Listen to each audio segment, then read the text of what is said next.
Hey, folks, we're back.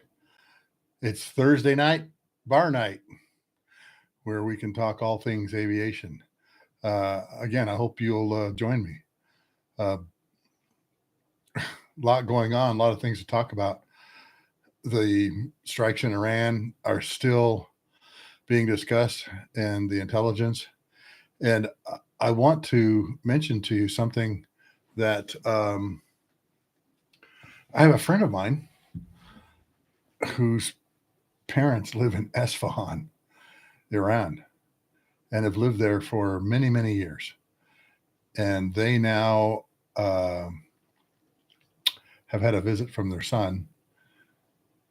And we had a very fascinating conversation the other night about his visit to Esfahan. I'm not going to mention any names, obviously.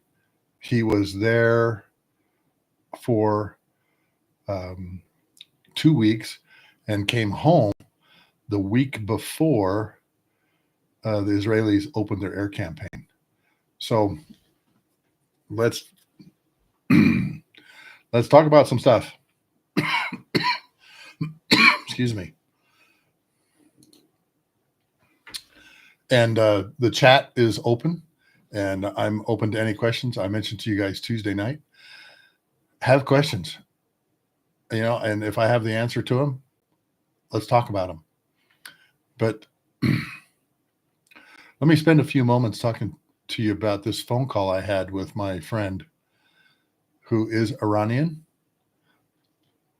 His parents came over in the 70s. His father is very well educated, as is his mother. They felt it was better for them to go back to Iran, where they continue to live in the city of Esfahan. And I called him and asked him about what his thoughts were on where's Iran right now. And that was a very interesting question to ask, because here's what he told me. He says, first of all, Sluggo, the Iranian military realizes they've been lied to by the mullahs. He said that the mullahs have always told them, if we ever get in a war with Israel or America, they'll be toast. We are so much more capable. God will be on our side. And the Israelis have basically taken out their entire military leadership staff. The Americans have flown a massive strike package of 125 planes into Iranian airspace. They've dropped on 3 targets, and that entire package left Iran without Iran firing a shot at them. And so what he told me was, because most of the leadership that was loyal to the mullahs have now, as they say, assumed room temperature, that there's many in the military that realize they've been lied to for decades. And I told him, I says, well, I find it fascinating that you should say that, because Alex Jones at InfoWars, take him or leave him, whether you like him or not, said the other day on Telegram, hey, I have it on several reliable sources that the mullahs are going to be removed from power. And he says, mostly by the military. And that's when this gentleman began to tell me the military is completely disillusioned with the capabilities of the Israelis and the Americans to go into their country, bomb things, destroy things and leave without one airplane being harmed. And folks, I know, the Iranian says we shot down 3 F-35s. Go look at those pictures really closely. The Stars of David aren't right. The people are about 4 feet tall. Obviously it's all propaganda that they put up there. Okay. And I know my son,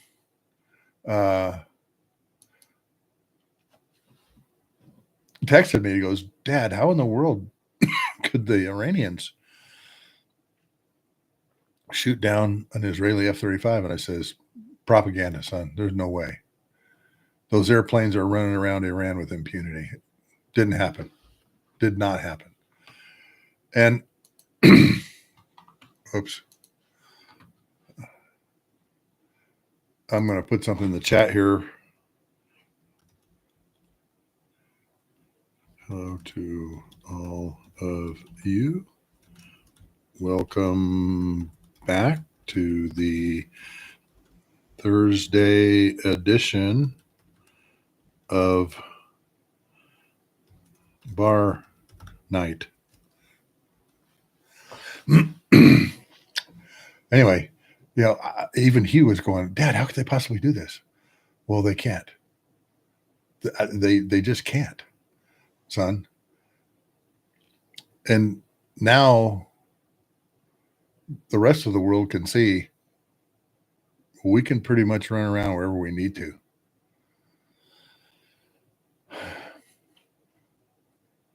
And we can do a lot of things that other countries cannot.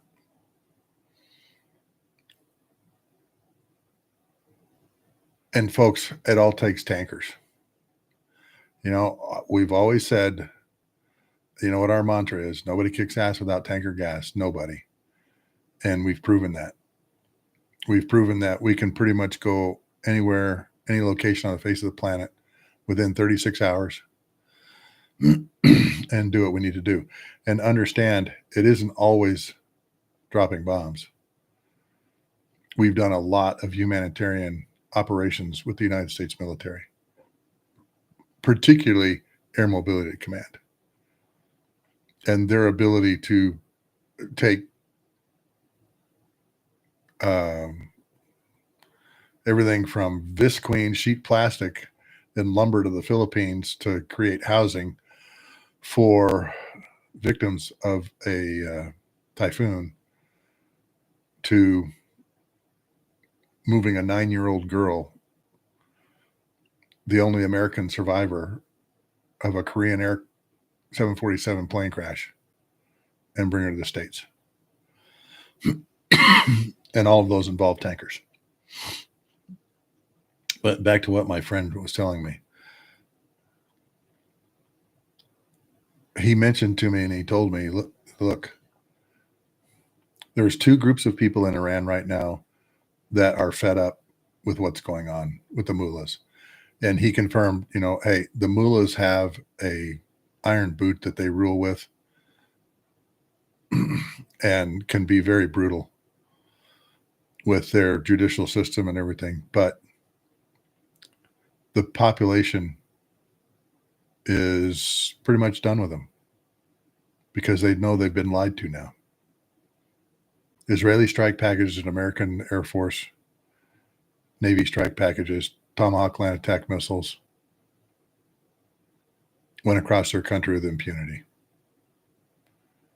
But the 2 groups of people that he told me were the most ambitious about getting rid of the mullahs was the women and the younger generations, the Gen X, Gen Z folks.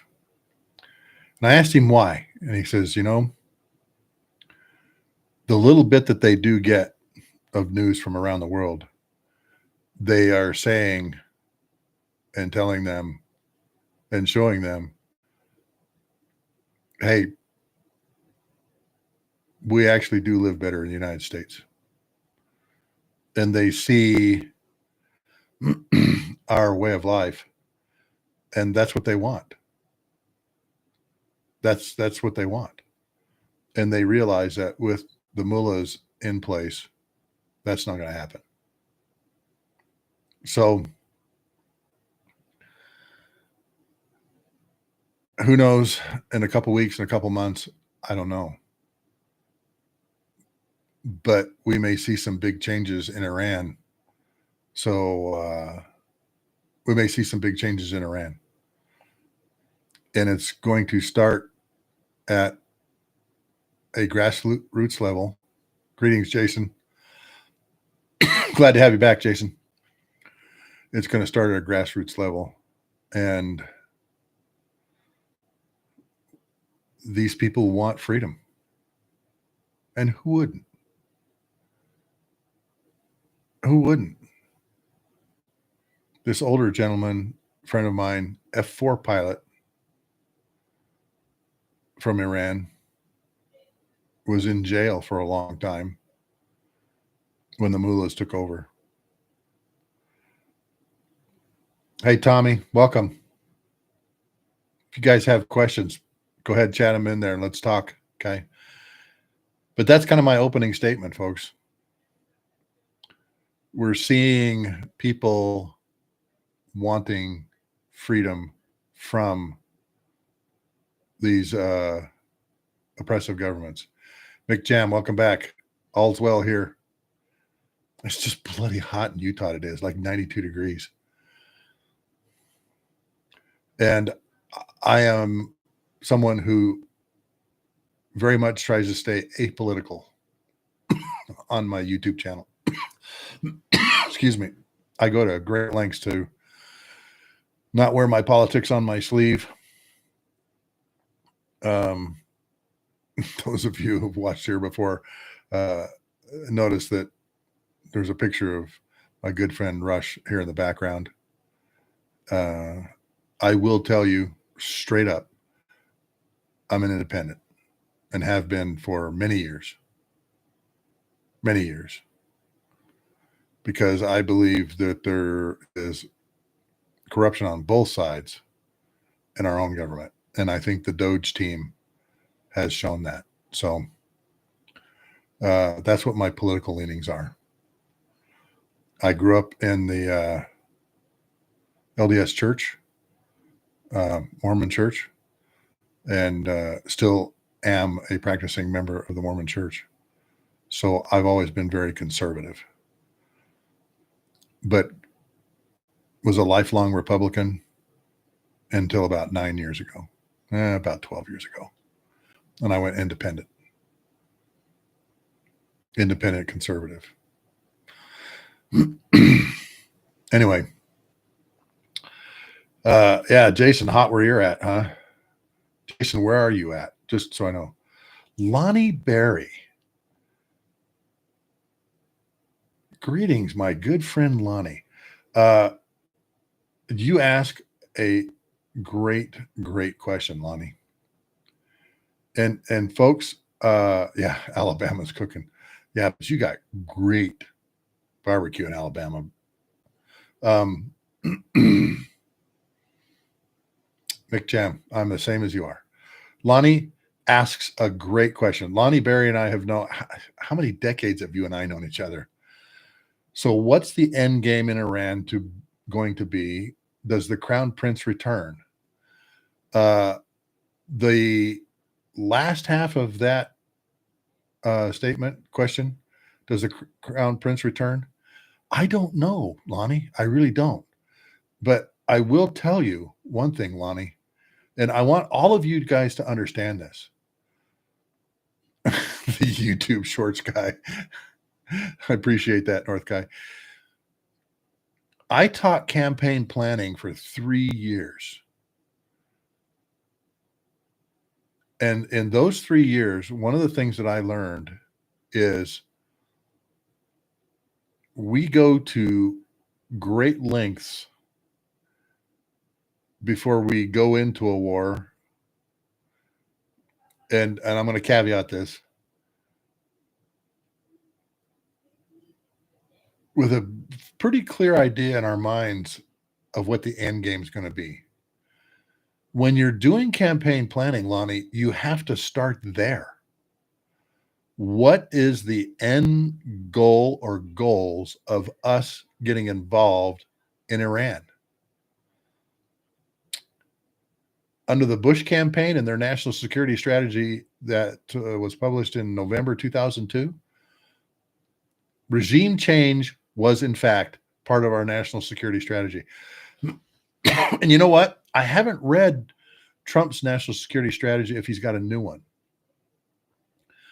But I do remember a Chilean Navy commander, when the national security strategy under George W. Bush came out, talking about we will do regime change if we think that we're being threatened. He said that was in the newspapers for 2 weeks in Santiago, Chile. There was an article on the first or second page going, "The Americans believe in regime change." And yeah, Salamander, I hope we don't get involved in regime change. Okay, it's just too messy, and we have all the historical example that we need is Saddam in Iraq. Seriously, all right. If there's going to be a regime change in Iran, then it's got to be done by the Iranians. It can't be done by the Qataris, the Kuwaitis, the Saudis. It has to be done internally. Absolutely, Lonnie, internally. It doesn't work any other way. And the way that the 2002 national security strategy was written was, and this scared the Russians and the Chinese, because it said that we will do some military operations off your coasts or around your country, and regime change may be our end goal. Well, the Chinese and the Russians says, "Excuse me?" And what that set us up for was a very slippery slope, because if we did a flexible deterrent option, like going after a nuclear reactor, then that meant to our enemies and our allies, we're coming over to take over your government, which in turn, second and third order consequences meant that, oh, well, then we're going to defend ourselves by whatever means. And by whatever means could be nuclear, could be weapons of mass destruction on the Korean Peninsula. And so that whole plan wasn't really well thought out, because any punch to the face, Lonnie, meant that we were coming to take over your government. And of course, we went into Iraq with some pretty shady intelligence now, as we all have learned. Did they have weapons of mass destruction? Yes, they did. They used it on their own people. And if you go read George Sada, who was the second in command of their Air Force, he said, "We moved it before you guys got here." But still, when you're dealing with changes in another government, it has to be internal. It has to be the will of the people to, as an example, remove the mullahs out of power, to take down that whole system that's been oppressive for so long, and put in a new one. And I think that the Trump administration understands that. He's been very open about his feelings on George W. Bush and us going into Iraq like we did. And folks, I was there. I was running all the tankers for all 6 nations. I was the chief of the air refueling control team. I was doing what I was ordered to do. And at that time period, we were reading some pretty strong intelligence that, in fact, Saddam was trying to make a nuclear weapon or weapons. So, let me look at a few things here. Lonnie, regime change has to be internal. It doesn't work any other way. Absolutely. Salamander, I still don't understand why they went after Iran's nuclear development. Feels like we just kicked the can down the road and ensured they want a bomb. Salamander, that's a great statement on your part. And I partially agree with it about 75%. The part that I would discuss with you is, did we in fact kick it down the can? Do we in fact kick the can down the road? Or is there nuclear plans destroyed like we're being told? I went back and listened to General Kane's description of the airstrike. And I got to be honest, he went into some pretty detail that I was a little surprised when he talked about, well, this bomb went down this air vent and then the other three followed it and all that kind of stuff. That was some detail that we normally don't talk about, but that's just me. Okay. But I think the Middle Eastern people are feeling a bit safer right now with what we are being told about the destruction of their nuclear capability. Because nobody wants to see the mullahs with a nuclear weapon in a suitcase or a bomb or a missile or anything for that matter. Mike Allen, the blowback will be worse than the Shah's exit. Ugly and messy. It might. It depends on the will of the people, I think, Mike. You're a great statement there, okay? And it shows that you understand the history of what happened over there. Yeah, the Shah's exit was really messy. I was in college at the time, and we had an Iranian student who took a lot of heat from those of us at an LDS school when he said he agreed with the mullahs. And we all looked at him like, wait, what? And part of it was because of what his family had gone through under the Shah. And his family had been one of those families that the Shah had beat up a little bit and had oppressed some. So, Mike Allen, the Shah's exit, ugly and messy. Yep. Will this be ugly and messy? Maybe. But Mike, I think it'll only be ugly and messy if we, the United States, and other Middle Eastern countries get involved. How about we stay out of this one? Huh? How about we let the Iranian people figure out what do they want? And I would also say, why can't we have a peaceful relationship with Iran? Folks, I got to tell you something. I have two beautiful Persian rugs. One of them here's in my office right here on the wall. Okay. Let me show you this real quick.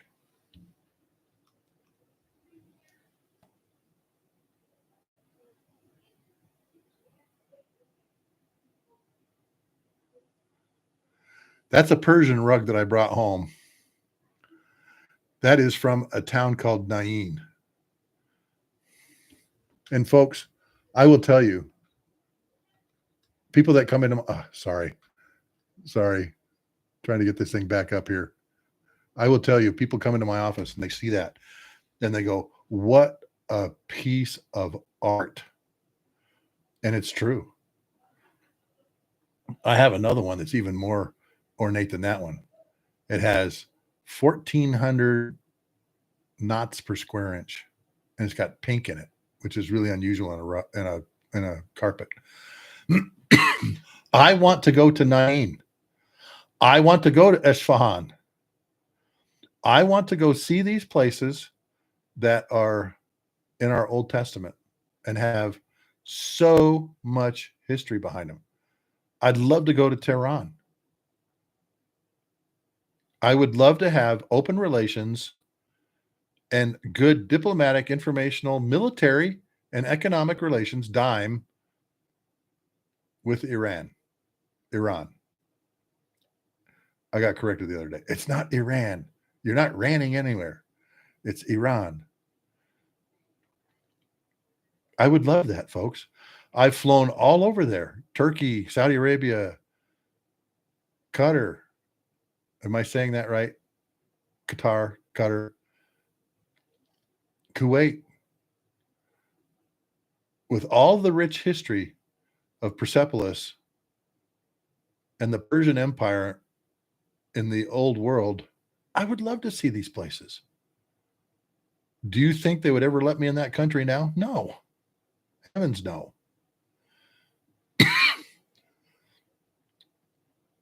But I hope something happens there. I really do. So that we have normalized relations with a country that we saw as our enemy for so long. And oh yeah, Wayne, you bring up a great point. And thank you, Wayne, for doing that. Thank you. You are correct, Wayne. The Kobar Towers, you were one of them. Oh, much love from a MH-53 crew chief. Will you contact me? I'd love to have you on my show. The MH-53 Bubbas did some amazing work, Wayne. Figure out how to get a hold of me, okay? I don't want to give my email out here. Maybe I will. Anyway, Joe, welcome. I see your shorts and always watch. You're the best. I appreciate that. Thank you. Yeah, Jason, it's a beautiful rug. And anyway, if the people start the regime change, then that's a good thing. All right. But I'm telling you, we have to just sit back and watch it happen. All right. And I don't know where the mullahs would go.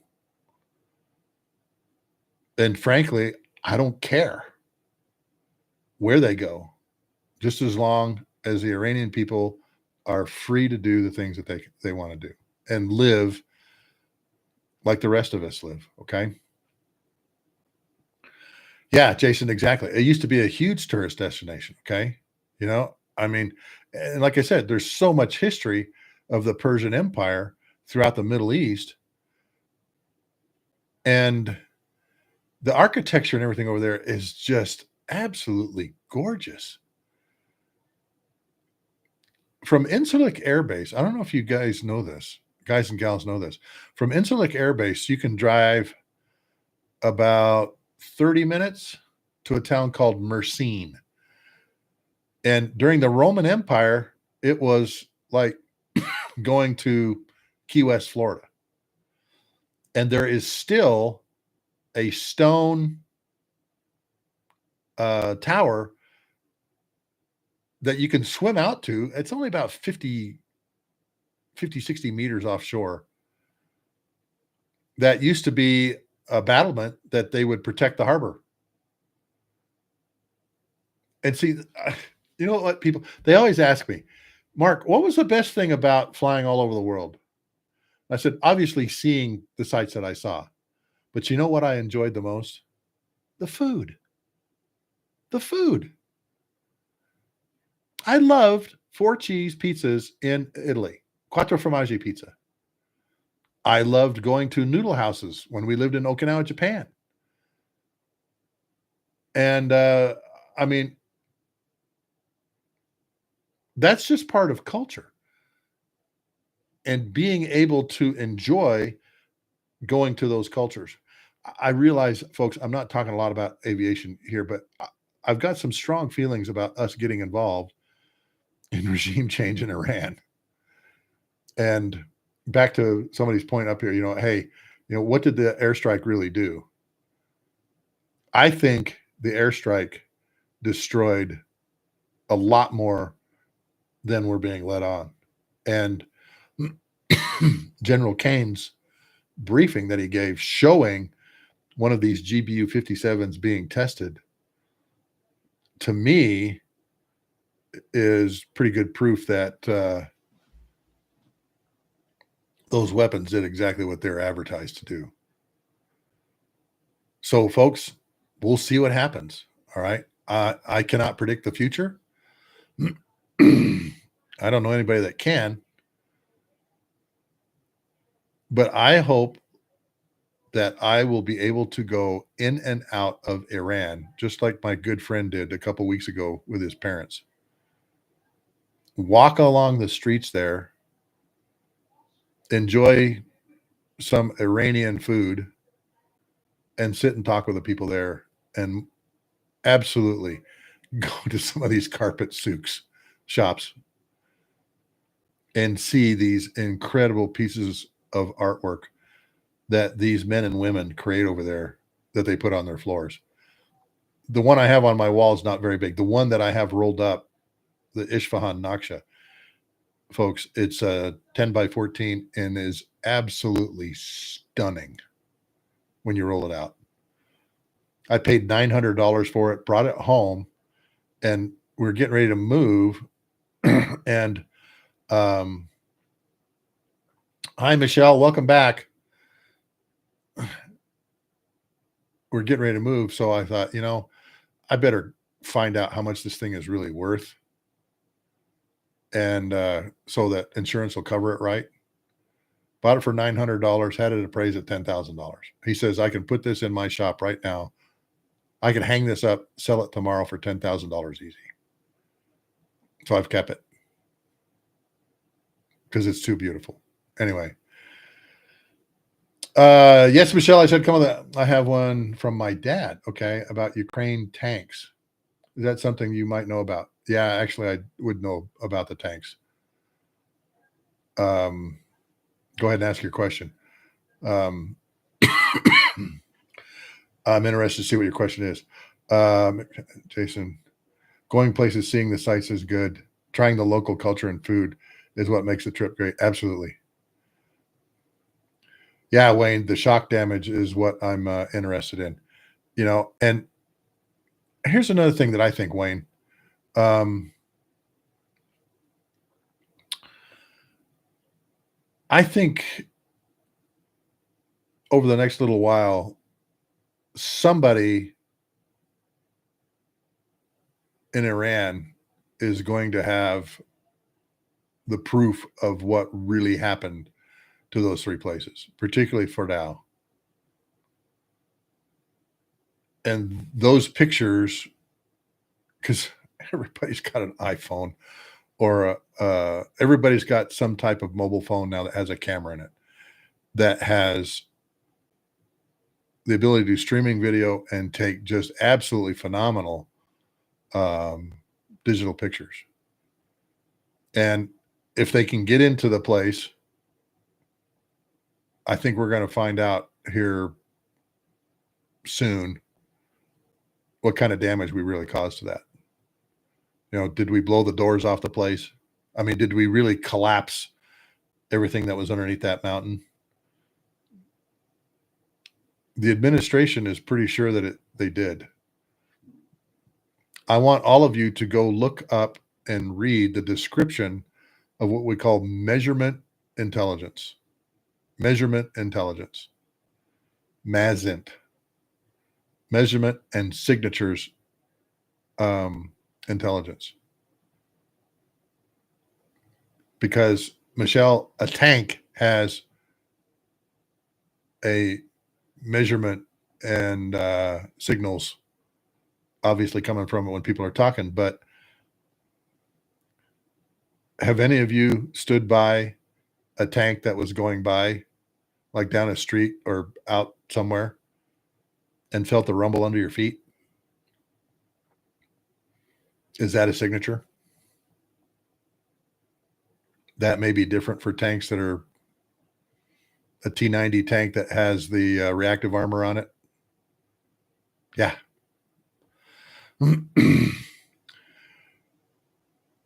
JMS, great statement. Pray for the people of Iran and Israel while the dogs of war foam at the mouth. Absolutely. Thank you. Thank you for that. The same admission. I'm a constitutionalist to not be critical of the president. A lot of people are being critical of him. Okay, back, Michelle, back to you. He wants to know why the bulge in the big muzzle. And Michelle, you know what? I'd have to look that up. I'm not a tank guy, but I know a guy who is. So, Michelle, let me ask that question of my armor buddy, okay? And I'll find out. Some tanks may have it. You know, a T-90 barrel may be different, but you know, you look at an Abrams tank and it's got that big, huge bulge in the middle of the barrel too. I don't know about the muzzle. I don't know that much detail about tanks, but Michelle, let me write that question down. Okay. Hang on just a second, folks. I'm going to write that down. Make sure I get it right. Bulge in the big. Michelle, I don't know the answer, but I like I said, there's a very, very good friend of mine who I talked to just before I came on here, who is an armor guy through and through. He knows the history of armor from World War II all the way to the present. Not a tank guy, he's an Air Force guy, but I mean, has very good knowledge of how tanks are built. Bryson, that's the first thing I thought too, Bryson, is it's probably for overpressure at the release of the round. But I just want to make sure, okay? Because a lot of tanks have a muzzle brake at the end of them. Or big cannons have a muzzle brake at the end of them that separates the pressure and the cloud from the direction that the round is going, okay? How many of you have seen a Paladin fire one of its rounds, okay? And that's a big muzzle brake on the end, a big muzzle brake, which is, again, I think has to do with the precision of the round coming out of the end of the barrel. Hey, Stephen, you know what, Stephen? In all my time of flying, not once did I see a UFO or a UAP. Some of my friends did, all right? But I never did. In my 24 years flying, Stephen, KC-135s, never saw one. And in the 80s, 90s, 2000 timeframe, there was a lot of people talking about seeing UFOs. And, you know, I'll be honest with you. I wanted to, but never did. Stephen, yeah, a lot of people have talked about they can cloak, phase shift, time shift, all these kinds of things. They weren't doing it around me. Okay. And I wish they were. I would have loved to have one of those type of experiences. Google says, JMS says the Google M1A2 bulge is to prevent gases from re-entering the crew cabin, but that's Google. So, you know, that's a good honest answer. JMS, thanks. And Michelle, that's what I would think too. It's redirecting the gases from the triggering of the weapon, more than likely. But let me find out from this guy, okay? Because like I said, he's a tank guy through and through. Why did it take so long for the KC-135 to get the drogue system on the wings? Oh, Wayne. Brother, You've asked a great question because believe me, the rest of the tanker crews are baffled. How come the KC-10 got it so early? How come the KC-10s had them for like a decade or more before the 135s got them? And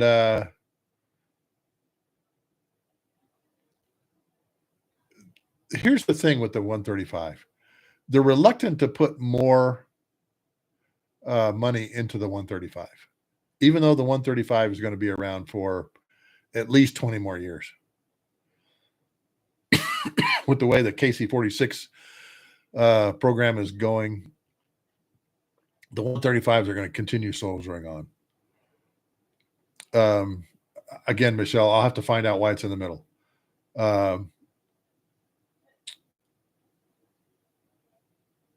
Let me go back through some. Let me start with some drogue history, first of all.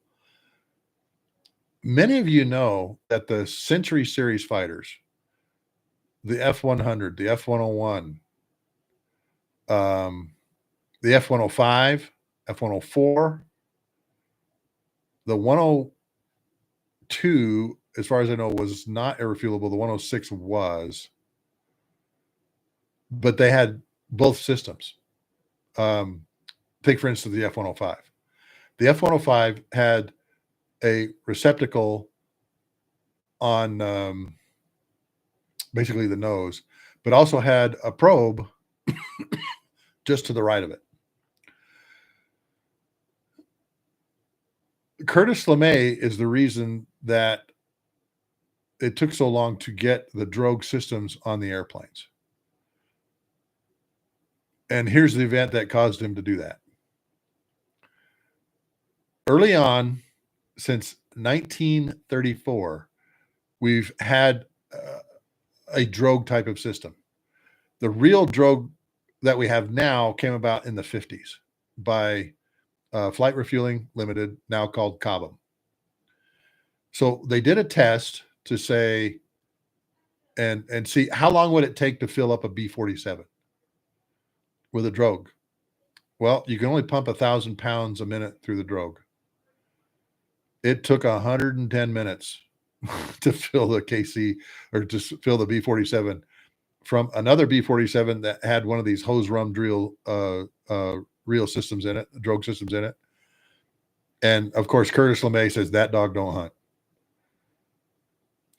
He went to Boeing in 1949 and 1950 and said, come up with some way that we can offload gas from this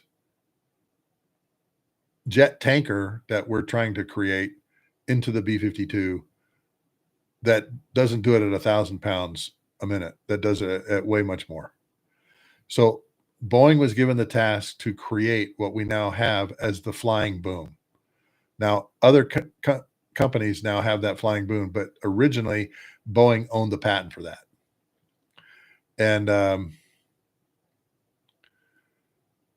there's a great book that tells this whole story, by the way. It's called The History of Air Refueling. And it talks about how the KB-29s, that had drogue systems, how they were built, everything. But, here's what happened. So in 48 or 49, LeMay went to Boeing and says, we have to have a way of doing this a lot faster. So they took two B-29s from Air Force Materiel Command and started flying them to find out what's the best position to refuel in. And if you go back through some of the shorts that I've posted, you'll see one of the videos that they took of some of the first air refueling. And it was actually a probe that went out from the receiver into the bottom of the tanker B-29, not the other way around. They thought, okay, well, we'll just go like this, kind of like the Navy does with their probes and their S-3s, a long time ago. Very similar to that. And they figured out we're too close. And so one of the Boeing noble and great ones said, how about we have a flying boom that has an extending pipe in it. And so they built one, designed one. And believe it or not, they put it on the Dash 80. They actually had it on the Dash 80. There's a famous picture of the Dash 80 with a boom on it, flying boom, with it connected to a B-52 flying around Mount Rainier with a T-33 chase plane flying close to it. There wasn't any plumbing in it. There wasn't any fuel transfer capability. They just wanted to say or see, will this work? Yeah, refueling a Pavlo or a Pavehawk. I know what and I'll talk about that here in just a minute. Okay. Yeah, MC-130. Wayne, I have MC-130 and Pavehawk time. I'll tell you about it here in a minute. Going back to the story. So they figured out, okay, we can put this boom in it. How big are we going to make the pipe and everything? What are we going to do with the pumps? Because now, all right, we've got the ability to transfer the fuel with this flying boom extendable pipe. But now, how do we plumb the thing? And what kind of pumps do we put in the tanks? Which is where the KC-135 got the air refueling pumps in the forward and aft body tank, 2 pumps that would pump the gas out through the boom into the other airplanes. So they put that on the KB-29s. The KB-29s were the first boom and drogue refueling airplanes. You had KB-29Ms and KB-29Ps. The M models were the drogue, the P models were the boom. Okay. That created a radio call. And that radio call was, are you a mama or a papa? And what the receiver was trying to find out, are you boom or drogue? So the first combat air refueling was through a drogue system. It was RF-80s during the Korean War. It was June of 51, if I remember right. And what they did is they had probes in the wingtip tanks of the F-80s. And what you would do is you fill one side up, one tank up halfway, the other one full, and then fill up the other one, and they took off. Well, on this combat mission, they did it near Wonsan, North Korea during the Korean War.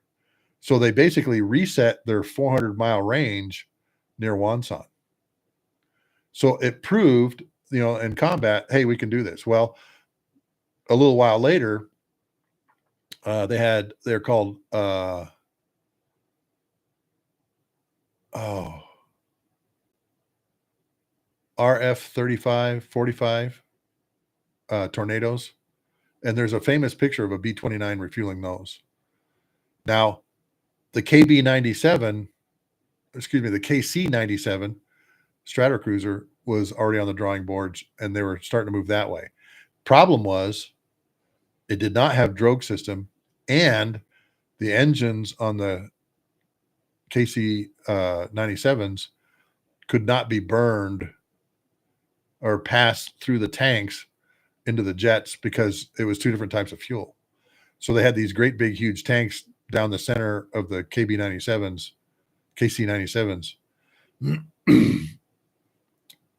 And as you know, every B-47 squadron in the late 50s, early 60s had a KC-97 squadron attached to it. So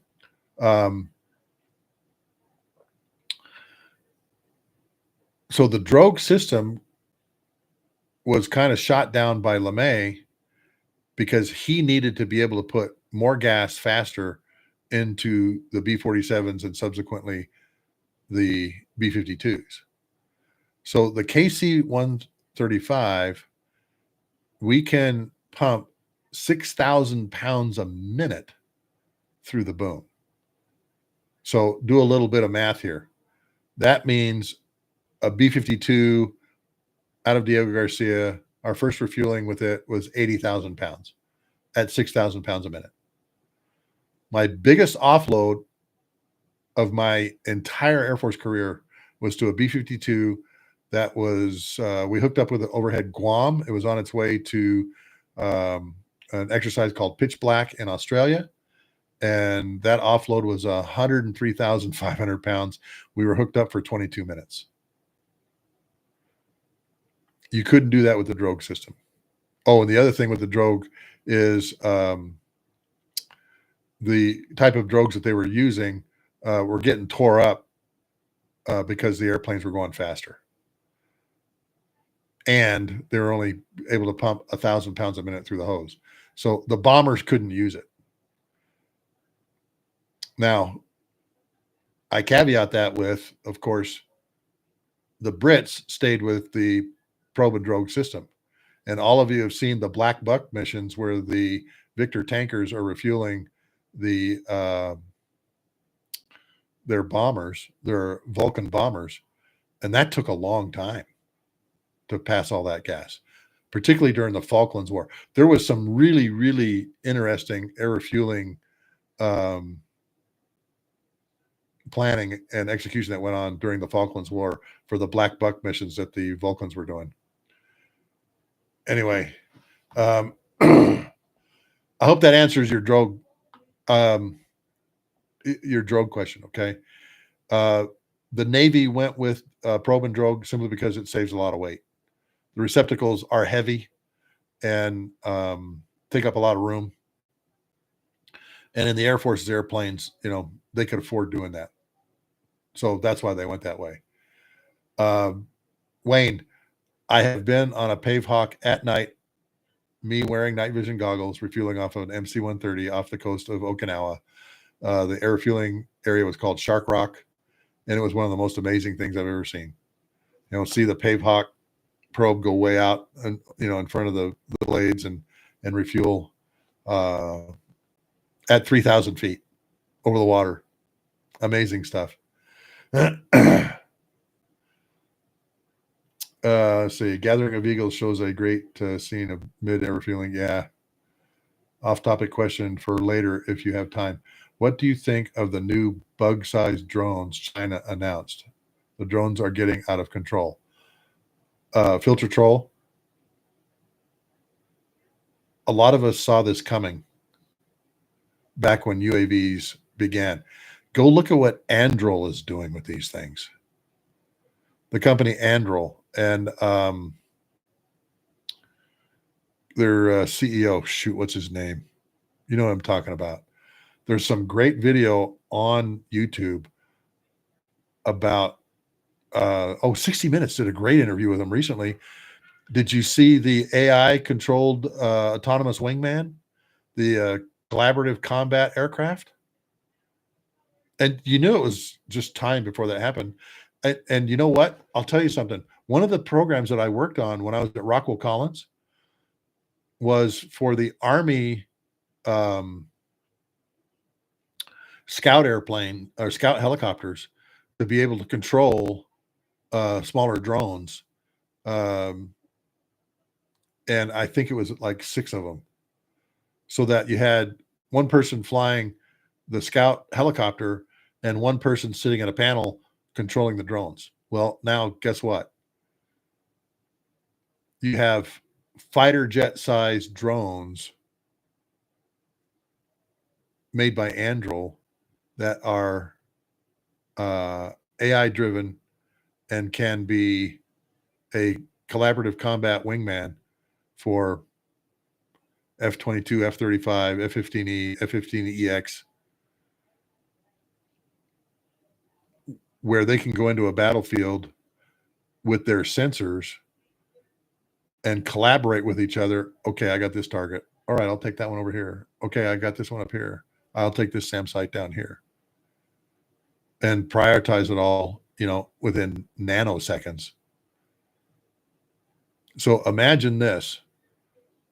An F-15EX, pilot in front, they call them combat system operators now, CSOs, in the back. And on the CSO's panels, he's got, we'll say, 6 of these Anduril collaborative combat aircraft flying around him that he can send to targets in high, dense SAM electromagnetic spectrum situations and go in and kinetically kill the radars, or maybe even non-kinetically kill them, with jamming or some type of electronics.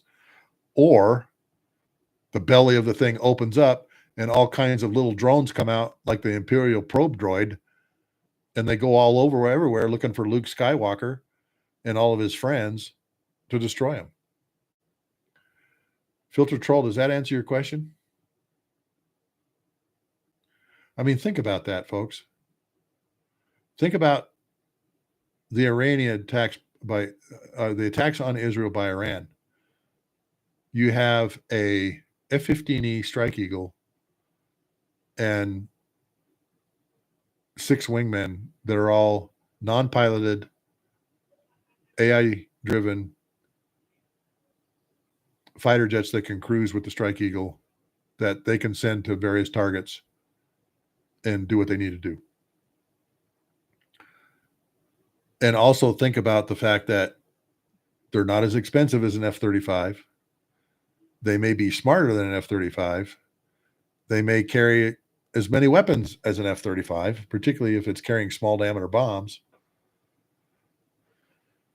and go to any target and drop on it, or go to some dense surface-to-air missile environment and completely take it out by that collaborative aircraft letting loose with some type of drone warhead that is also AI smart and knows, okay, this SAM site is no longer a priority. This one now is, and change targeting while it's in the air. Yeah. Let's see. Yeah, Michelle, I don't think the Blue Angels are ever going to be replaced by a drone. But have you gone to like Disney World and see the drone shows that they put on? Heck, they do it at Brigham Young University football game with like 200 drones. I know many of you have gone to events that they've had drone shows. And I think there was one in China somewhere where they had thousands of these drones doing these crazy shows. Really weird. Okay, let me mark the Falkland War. The Britain had to figure out the most amazing fuel plan. Oh yeah, Mick Jam, you're absolutely right. So many planes to pass fuel along. Mick Jam, have you seen the air refueling plan that they had laid out for the Black Buck missions? It's freaking crazy. Crazy. And I think a lot of the problems with it was because, again, they're probe and drogue receivers, not boom receivers, taking on 1,000 pounds instead of 6,000 pounds a minute, good for recon, distraction, and engaging. Oh, JMS, you just brought up a very good point. Okay. Let me talk about distractions. During Operation Midnight Hammer, 5 B-2s went west. And it says a couple hours later, the 7 went east. Now, think about a drone that can leave an airbase mimicking electronically, maybe visually, some type of fighter plane that heads off somewhere to distract everybody from what's really going on. And that drone is air refuelable. And you can keep it up 36 hours. I mean, the Navy is now going to a drone refueling capability, the Stingray. And you have to remember that first started out as a combat air vehicle, unmanned combat air vehicle, UCAV, and is now, I've heard it has about 8,000 pounds offload capability, but that's about what the S-3s had. So I think we're going to see a lot more use of drones to reduce the risk to the guys and gals that are in the cockpits. Because what if that F-15E Strike Eagle with the 2-member crew just sits off the coast of some country with these 6 collaborative wingmen and go in and go, okay, numero uno, here's your targets. Numero dos, here's yours. Numero tres, here's yours. And then during their time of flight, they go in there and the priorities change, and those drones know exactly how to prioritize and reprioritize their weaponry or their jamming or their electronics based on the battlefield. There's always going to be a human in the loop. Always, always. Because these things can't reason, or at least they can't now. So we got a long way to go with drones. And I think we're going to see some pretty spectacular things with drones. Okay. Let me go back up here. Oh, filter troll. That's interesting. Tinfoil hat here on my part, but I feel like Palantir is giving the locations for the assassinations in Iran. Yeah, they very well could be. And see, folks, that's another thing. The commercial imagery companies, satellite companies, they're giving quality images like our DoD counterparts, and they have intelligence analysts that are looking at it also, getting paid a lot more. Would any of us have ever dreamt 10 years ago that we would have commercial satellite imagery companies that can go look at, oh, here's a humanitarian disaster here in Haiti. What do we need to do? What's going on? Where's the pockets of resistance and all that? And then have the commercial satellite company go, okay, you need to go here, here, and here with this stuff. You need to go here, here, and here with this stuff. I didn't. Yeah, Starlink. Hey, JMS, if I may ask a personal question, do you have a subscription to Starlink? And if you do, if any of you do, how do you like it? I'm just curious. We spent the last week in the mountains off grid. And, a lot of people told us if you have Starlink, you're never without connection. I don't know if I want that, being watched at all times, but they said you've got phone, internet, everything, no matter what. I'm just curious if any of you have that. Yeah. You know what? I would rather go out without the phone. And, and you know what? I'll tell you something, Michelle, being at 9,400 feet with no light pollution, the stars at 2:00 in the morning were incredible. The Milky Way going over us. I mean, it just freaking incredible. Every once in a while, though, I was a little scared because they've had a lot of Sasquatch sightings out where we were at. Okay. So I'm kind of camping in Sasquatch's backyard. And I don't know if any of you, I'm sure a lot of you have seen this this Sasquatch thing that's going on TikTok and other things. It's pretty funny. Do I think they're testing drone swarm tech at Tonopah? Nobody talks about the home of the F-117, the Red Air Force anymore. You know what? I think they're doing it at Tonopah. I think they're doing it at China Lake. I think they're doing it at Point Magoo. I think they're doing it back at Pax River, Wayne. I think they're doing it a lot of places. Pig Wrangler, thank you. I love Starlink and I live in the Cascades. That's good to know. Good to know. All right, let me make sure I didn't miss any questions here.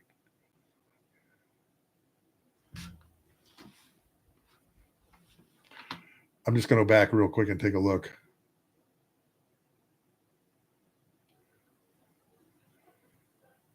And Michelle, to your point, there are times when having the phone is great. There are times when not having the phone is even better. And to be out fishing on this lake for rainbow and brown trout, and the water is extremely cold.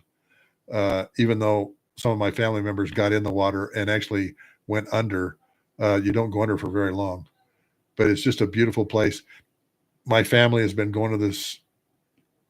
Excuse me, my wife's family has been going to this place for decades.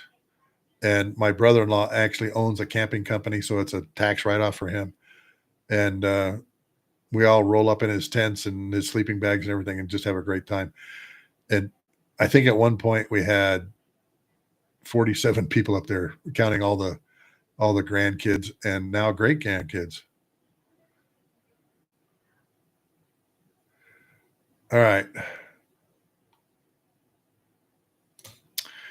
Okay, Yui, welcome back. Satcom for cell phones, apparently better than what Apple is offering right now.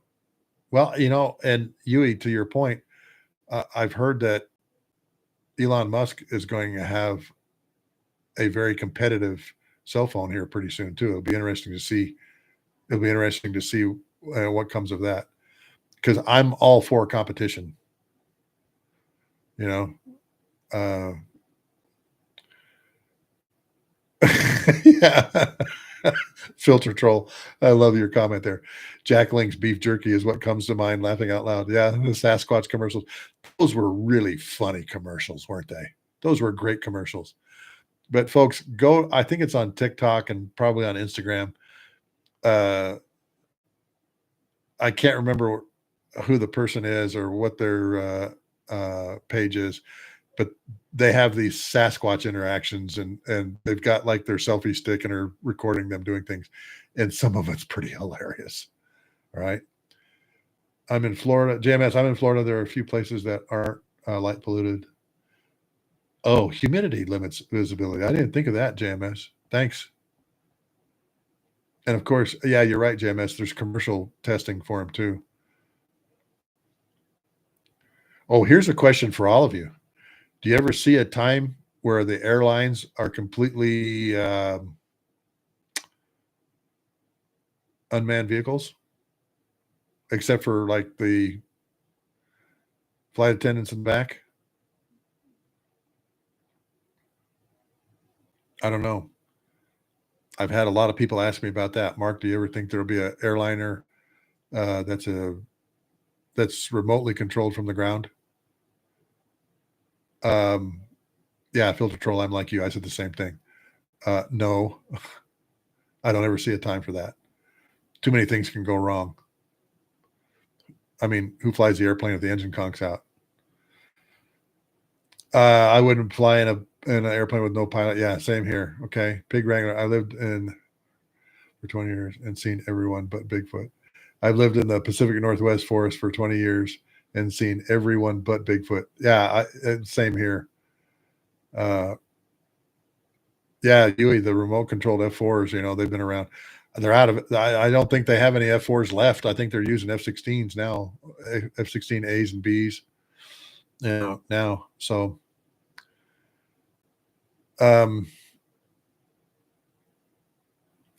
drone warfare.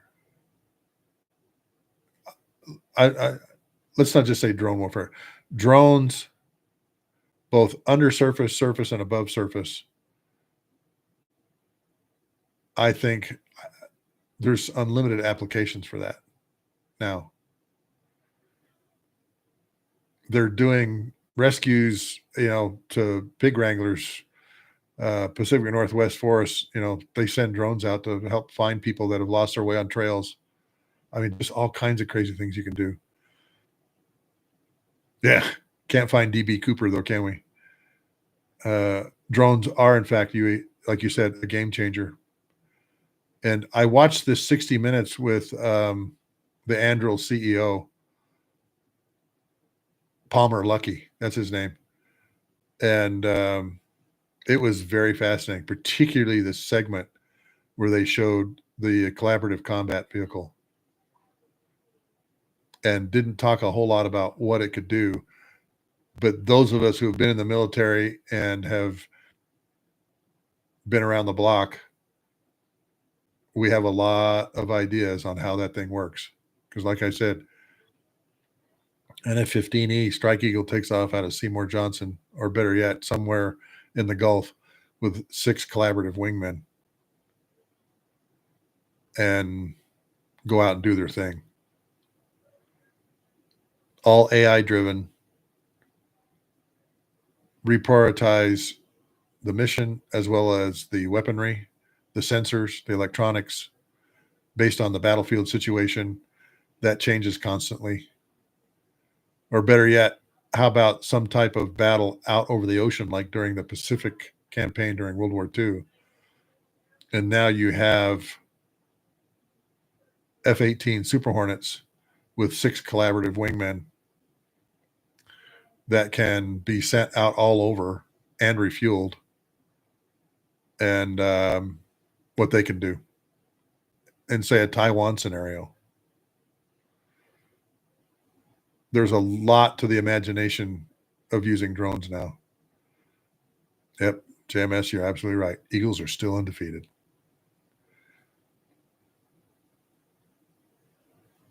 Let's see. They have way strong AI than GPT-4. I just started using Chat GPT-4. All right, folks. My wife just poked her head in and said, dinner's ready. I want to thank you once again for being with me. I want to thank you once again for spending time with me here on our Thursday night bar nights. Real quickly, would you prefer this to be on a Thursday night or a Friday night? Just tell me real quick, okay? Because I've been going back and forth. And here's why. I'm going to tell you why. A very dear friend of mine for over, a decade and a half calls me every Thursday night and we talk about plastic model airplanes. That is my one true vice. Plastic model airplanes, even though I haven't built one in, a decade. But let me know, is Thursday night better for you or is Friday night better? Thursday night, I usually talk to this good friend of mine. Friday night, I understand, is date night, go out, do things. Okay. So there's pros and cons for both. All right. Oh, the other thing I want to know is this 7 o'clock Mountain Time good for all of you? Because I know some of you are on the East Coast where it's now 9 o'clock. Or no, excuse me. It's now 10:23 in the evening. So I'm just curious if you want to stick with this. Okay. And what I'm seeing in here Thursday works for everybody. Okay, good.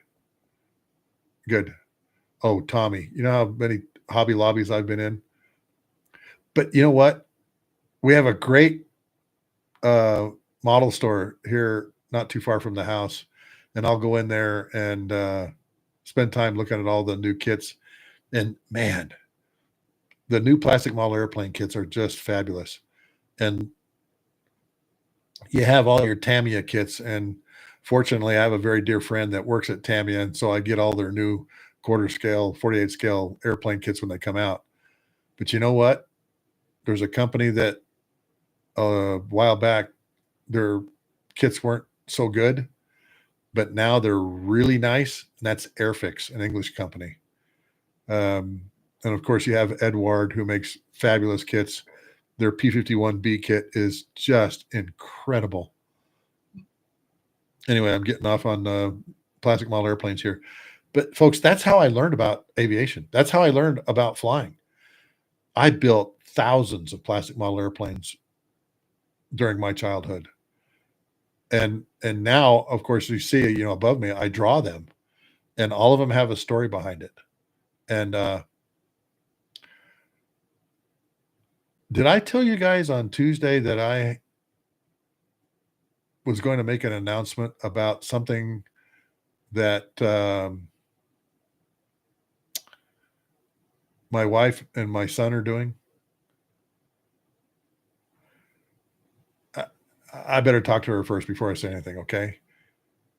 But instead of having that KC-135 on the wall like you see there,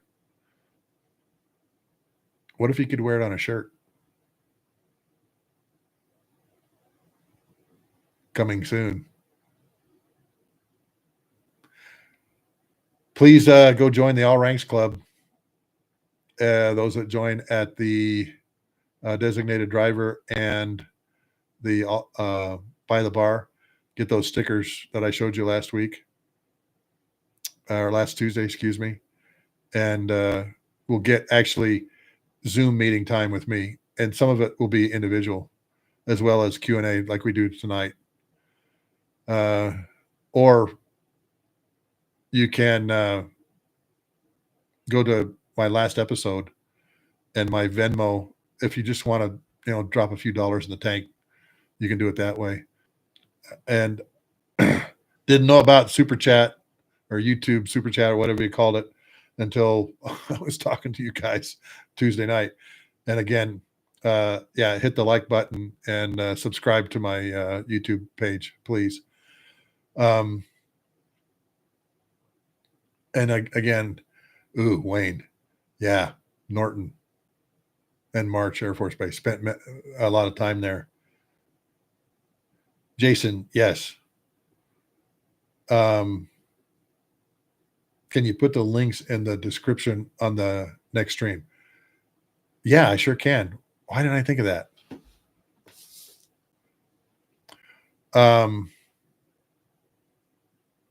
Tell you what, if you'd like, I'll put the link to Wall Pilot where you can look at. I think I've got 158 ready to print, 4, 6, and 8 foot profiles of airplane like you see behind me. Okay, I've got everything from ME-109s all the way up to F-35s. We also do custom.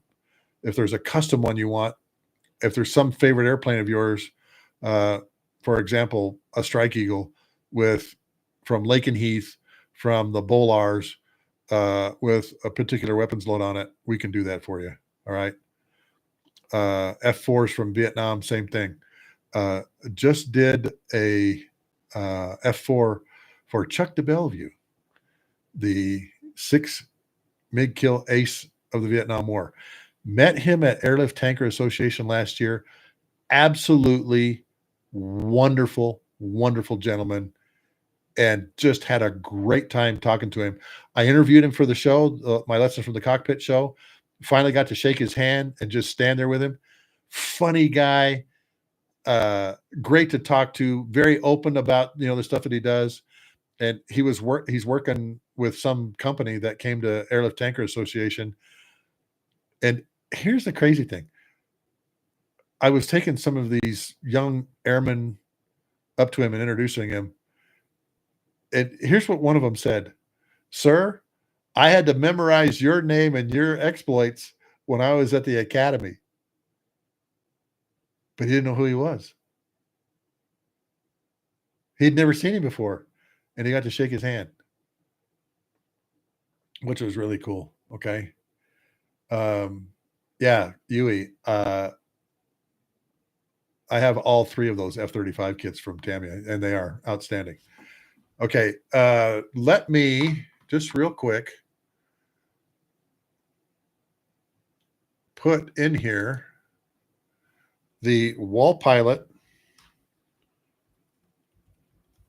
link so that you can go look at some of these airplanes that we've created on these profiles. You can order, peel off, and stick on your walls. And you'll meet my very dear friend, Z-Man, with his MiG-23. Oh, Wayne. You know what, Wayne? The next time we talk, I want you to ping me and say, tell us about your 2 visits with Robin Olds, okay?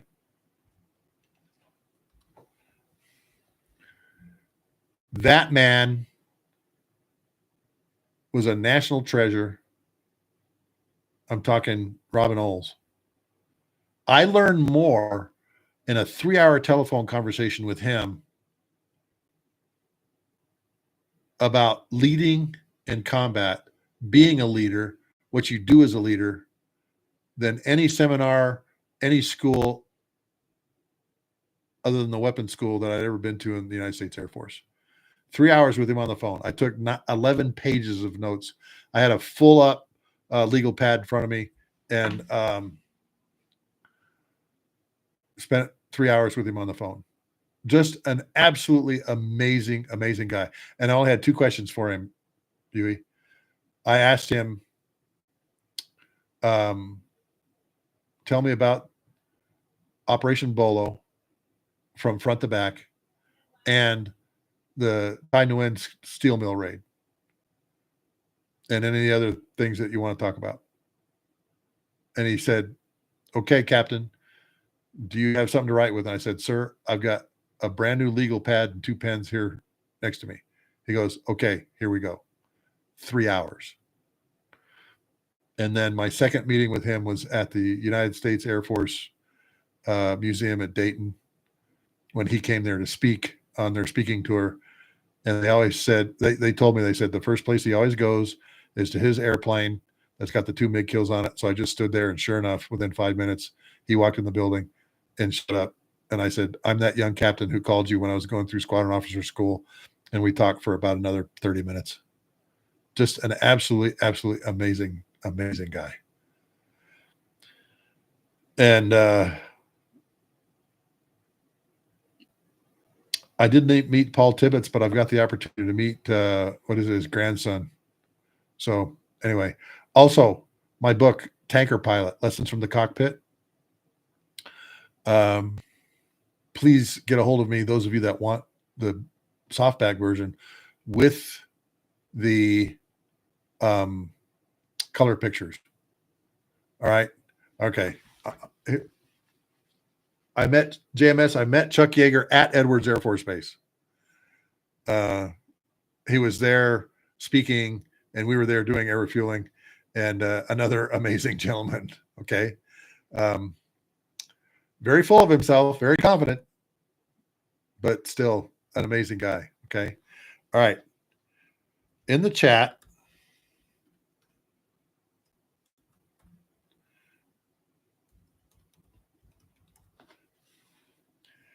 is an email address that you can use to contact me. Okay. And if you want a copy of Tanker Pilot with the color pictures in it, signed by me, I will send you a PayPal or a Venmo link. I saw them for $27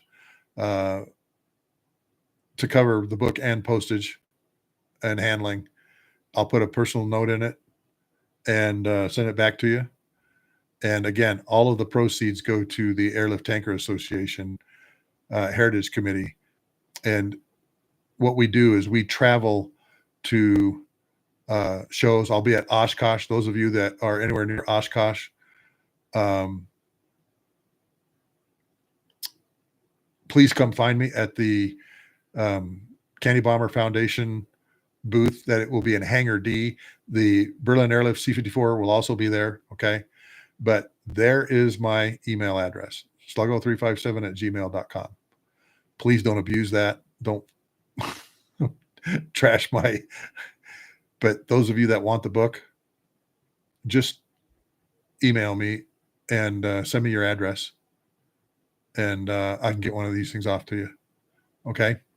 The book has 22 chapters, 32 pictures, and at the end of each chapter is a lesson learned. Here is what I learned from this situation that I was in, and why it has helped me through my life. Okay. I start with the opening night of Desert Storm, which was my first combat mission, an incredible experience. Second chapter is on being on nuclear alert when we have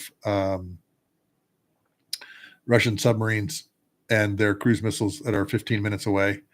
And we had airplanes literally at the end of the runway. So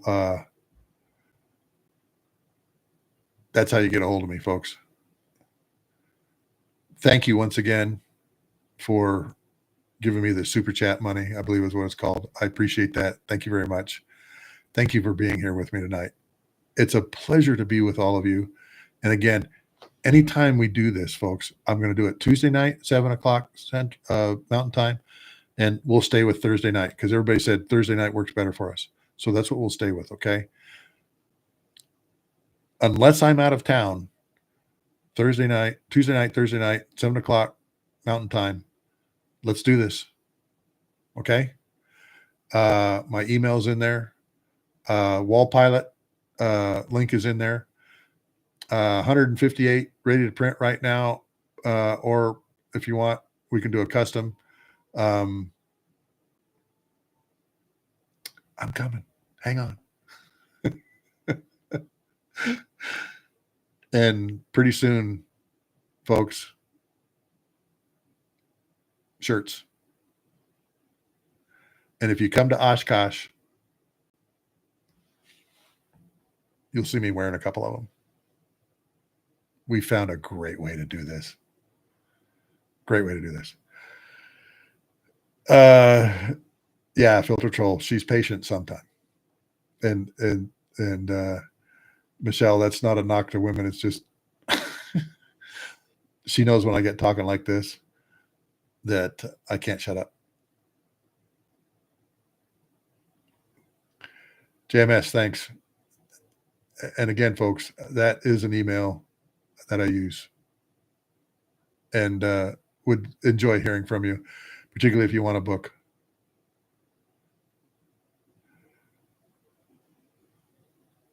All right. That is Thursday Night Bar Night for June 26th, 2025. Thanks, folks, for being here. Thanks for sending the money. And hope you buy a couple of prints. Some of them are really detailed. And we're working on some new ones too. I have 780 profile line drawings from a Ukrainian army guy that basically got bent during the war. And now he just draws profiles of airplanes digitally, which is fabulous. All right. Salute to all of you. Thank you all for being here. Good night.